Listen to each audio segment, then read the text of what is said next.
Assalamualaikum warahmatullahi wabarakatuh. Nama saya Yasika, NIM 2018 31191. Di sini saya akan menjawab soal ujian akhir semester mata kuliah mikroprosesor kelas E.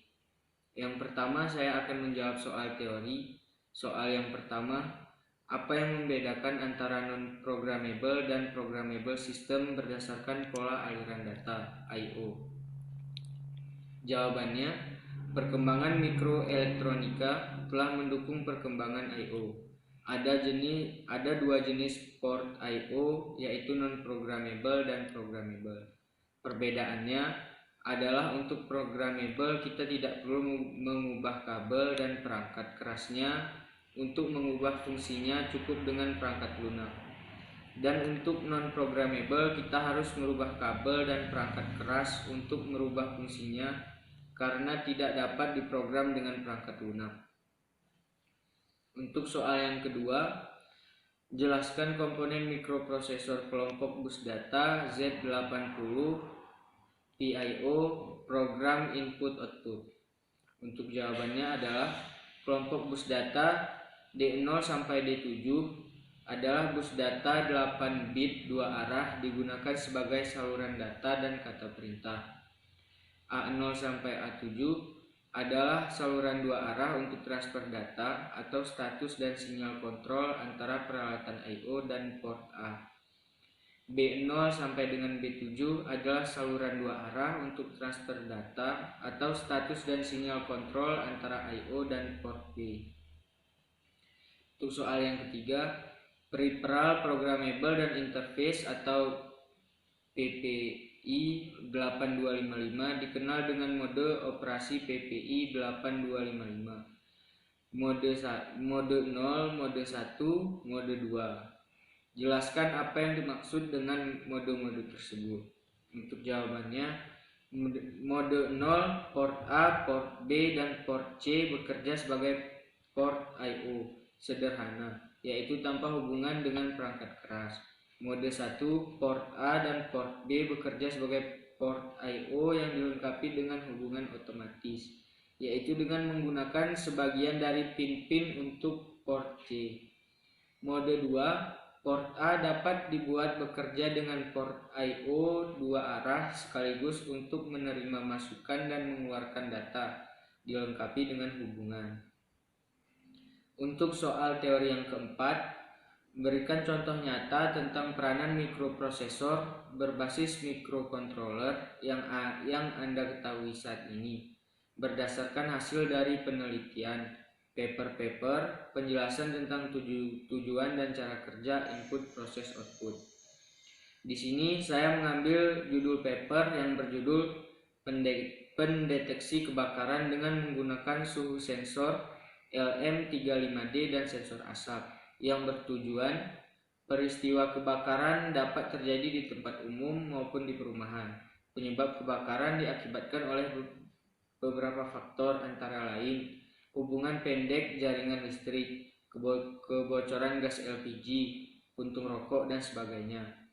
Peralatan pendeteksi kebakaran yang telah dibuat digunakan dengan dua sensor asap dan sensor suhu. Sistem akan bekerja ketika terdapat suhu dan asap.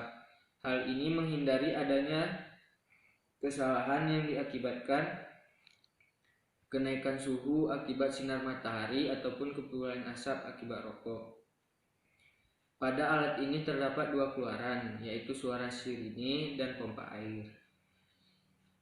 Berikut adalah flowchart dari pendeteksi asap tersebut. Dan kesimpulannya adalah, kesimpulan yang pertama, sistem deteksi kebakaran yang dibuat bekerja sesuai dengan yang diharapkan, yaitu ketika terdapat suhu dan asap. Hal ini untuk menghindari adanya kesalahan yang diakibatkan kenaikan suhu akibat sinar matahari ataupun asap akibat rokok. Yang kedua, sensor suhu yang digunakan adalah LM35D yang mempunyai respon yang sangat linier terhadap perubahan suhu. Yang ketiga, pengguna mikrocontroller digunakan untuk meminimalisir komponen perangkat keras karena mikrokontroler ATmega 8535 sudah memiliki ADC di dalamnya, sehingga tidak perlu menggunakan ADC eksternal lagi. Yang selanjutnya saya akan menjelaskan dan menjawab soal praktikum. Soal yang pertama, sebutkan IC yang termasuk blok CPU, blok memori, dan blok I/O pada sistem minimum dan sistem maksimum ATmega 328 dan jelaskan kegunaan IC tersebut. Jawabannya adalah IC blok memori ATmega 328 memiliki memori 32 KB dengan 0,5 KB digunakan sebagai bootloader, memori 2 KB SRAM dan 1 KB EEPROM yang dapat baca tulis dengan libari EEPROM. IC blok I/O masing-masing dari 14 pin UNO dapat digunakan sebagai input dan output menggunakan perintah fungsi pin mode, digital writer, dan digital read yang menggunakan tegangan 5 volt. Tiap pin dapat menerima arus maksimal hingga 40 mA dan resistor internal pull up antara 20 sampai 50 kOhm. Central Processing Unit atau CPU, bagian dari mikrokontroler untuk menjalankan setiap instruksi dari program. Soal praktikum yang kedua, sebutkan IC utama Arduino dan sebutkan pula kaki pin-pinnya. Untuk jawabannya, power atau USB barrel jack board pada Arduino memiliki 2 port power. Yang satu bisa USB kabel. Bentuk USB ini sama dengan USB yang digunakan pada printer, dan barrel jack bentuknya seperti kabel power supply pada umumnya. Pin 5V, 3,3V, GND analog, digital, PWM, dan AREF. Pin pada Arduino adalah tempat di mana kita akan menghubungkan kabel untuk membuat suatu rangkaian atau menghubungkan suatu titik dengan titik lainnya pada breadboard dengan sejumlah kabel penghubung. Tombol reset digunakan untuk merestart kode yang telah disimpan oleh Arduino, bermanfaat untuk menguji ulang kode jika kode tersebut ditulis tanpa pengulangan atau repeat. LED indikator daya. LED ini harus menyala setiap dihubungkan dengan board Arduino dengan power. Jika LED ini tidak menyala, kemudian board bermasalah atau terjadi kesalahan. TX, RX, LED. LED sebagai indikator TX dan RX.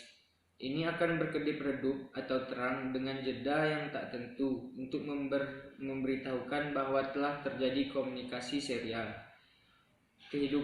Kedipan LED ini sebagai indikasi visual yang merupakan tanda baik bahwa telah terjadinya pengiriman dan penerimaan data pada papan Arduino.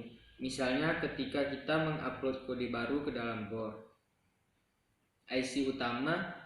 IC ini adalah otak dari Arduino. IC utama Arduino berbeda-beda sesuai dengan jenis boardnya. Regulator tegangan. Untuk membalikkan atau membuang tegangan berlebihan yang bisa membahayakan rangkaian. Tapi tentu saja ada batasnya. Pastikan bahwa tegangan yang masuk ke dalam papan tidak lebih dari 20 volt. Arduino memiliki 14 pin I/O, di mana 6 pin digunakan sebagai output PWM, 6 pin input analog, 16 MHz resonator keramik, koneksi USB, jack daya eksternal, header, IC/SP, dan tombol reset. Ini semua berisi hal-hal yang diperlukan untuk mendukung mikrokontroler. Soal praktikum yang ketiga adalah jelaskan secara singkat prinsip kerja dari virtual breadboard. Buatlah kesimpulan praktikum Anda tentang blink LED menggunakan Arduino pada VBB.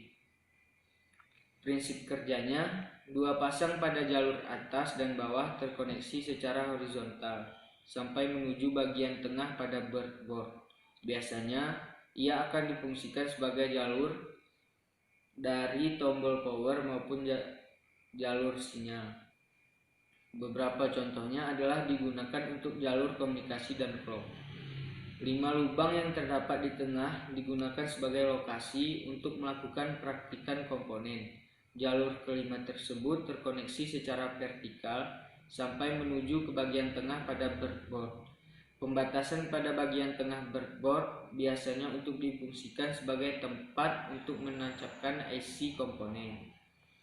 Kesimpulannya, VBB adalah software simulasi dan pengembangan untuk aplikasi embedded yang menggunakan microcontroller, sangat mudah digunakan dan dapat menggantikan protoboard untuk bereksperimen dengan desain baru.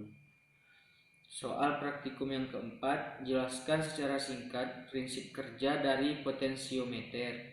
Buatlah analisa dan kesimpulan Anda pada praktikum ini. Prinsip kerjanya, potensiometer diibaratkan sebagai gabungan dua buah resistor yang dihubungkan secara seri R1 dan R2. Di dalam dua buah resistor ini, nilai resistansinya dapat diubah. Nilai resistansinya total dari resistor akan selalu tetap dan nilai ini merupakan nilai resistansi dan potensiometer. Jika nilai resistansi R1 kita perbesar, maka otomatis nilai resistansi dari R2 akan berkurang. Begitu juga sebaliknya. Dan kesimpulannya, nilai potensiometer dapat berubah sesuai dengan perputaran ataupun pergeseran yang dihasilkan. Soal praktikum yang kelima, jelaskan secara singkat prinsip kerja 7 segmen. Buatlah analisa dan kesimpulan Anda tentang praktikum ini. Jawabannya, prinsip kerja dari 7 segmen ini adalah inputan bilangan biner pada switch dikonversi masuk ke dalam decoder. Baru decoder mengkonversi bilangan biner tersebut ke dalam bilangan desimal, yang mana bilangan desimal ini akan ditampilkan pada layar 7 segmen. Fungsinya dari decoder sendiri adalah sebagai pengkonversi bilangan biner ke dalam bilangan desimal. Kesimpulan, 7 segmen adalah penampilan dengan susunan 7 digit yang dapat menampilkan angka dari 0 sampai 9,7 segmen. Disusun untuk menampilkan jam, menit, detik. 7 segmen mendapat input dari BCD Van decoder atau demultiplexer. 7 segmen ada dua macam, yaitu 7 segmen common cathode dan 7 segmen common anode. Rangkaian jam digital merupakan suatu rangkaian digital yang sederhana dan memakai prinsip kerja dari pencacah naik yang daya kerjanya dengan cara asinkron, yaitu pencacah yang berada di paling ujung dipakai untuk menunjukkan bilangan 1 dari detik yang asalnya dari